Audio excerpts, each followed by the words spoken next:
Hello, my name is Denise Harlow. I'm with the National Community Action Partnership. Today we're talking about the Center of Excellence developed CSBG organizational standards. We're still in the section around maximum feasible participation, and we're going to be talking about Category 3, community assessment. The community assessment is one of the core elements of community action, is one of the elements that actually makes us unique as a network of agencies. All 1,000 plus agencies across this country do conduct regular needs assessments as a requirement of the CSBG Act.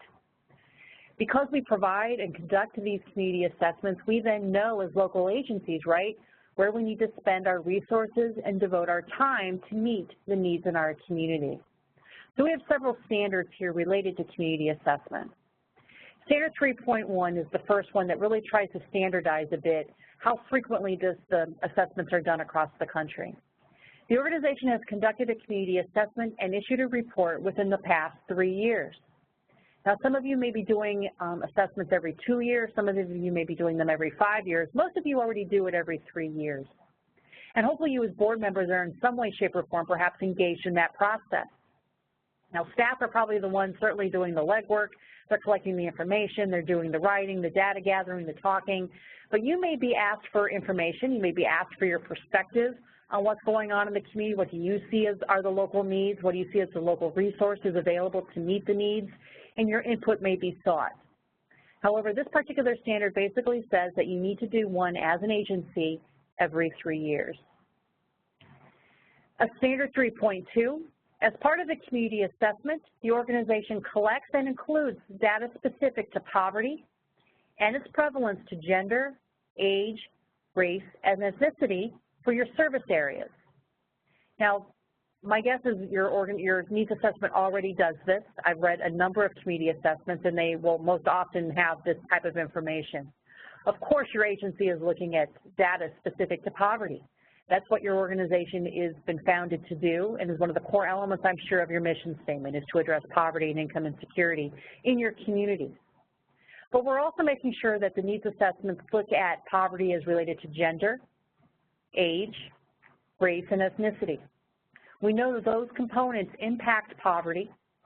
We know that the aging of America will certainly have a critical impact on how we as community action agencies will need to provide services going into the future. And we know that the issues of race and ethnicity certainly impact poverty prevalence and how perhaps we address that in our community action agencies.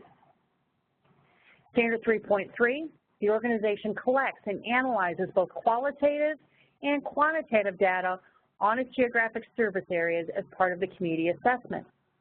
This means your organization is certainly looking at qualitative information. They probably are conducting focus groups, key informant interviews. Perhaps they're doing some more qualitative assessments with folks in the community, talking to specific groups. And they're also doing quantitative data, quantity, right, looking at numbers. So they're looking at the Census Bureau. They're looking at free and reduced lunches. They might be looking at birth rates. They might be looking at the Bureau of Labor Statistics and other data sources. They may be producing some very quantitative related survey information as well. But when you look at the needs assessment as a board member, you just want to make sure that perhaps you take a look to what kind of qualitative information do we look at?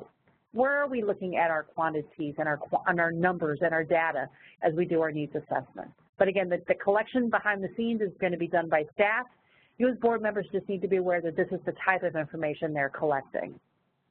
Standard 3.4, the organization's community assessment includes key findings on the causes and conditions of poverty, as well as the needs of the community assessed. So when you're looking at your needs assessment, a couple things you want to keep an eye out for. Is there a key findings section, a top 10 list, as it were, perhaps more than 10? Do you have a key findings section, perhaps an executive summary? There's no one right way to do that, but the most simple way probably is to have a key findings section.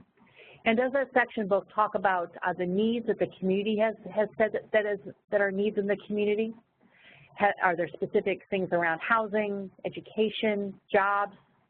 And are there issues around the causes and conditions of poverty, more macro type issues, perhaps lack of affordable housing? Is the issue of structural racism perhaps addressed in the needs assessment? Are the issues of living wage jobs and an overall community economy that is really struggling? those big macro issues need to be probably identified in the community assessment as well.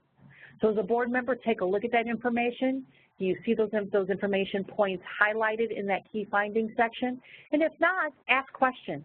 Talk to your executive director. Talk about it in your committees. Talk about it at the board meeting. So finally, standard 3.5, it's your job as the board to formally accept the completed community assessment. This is not meant to be a complex process. Again, I keep talking about a program committee. You may have that committee do a deep dive into the assessment. You may not have that committee, and you may need to use your full board to look at the assessment, review it. Is it hitting the high points? Is it hitting the other standards areas? And then you as a board would vote to accept the community assessment. The motion would be made by a board member, seconded by another board member.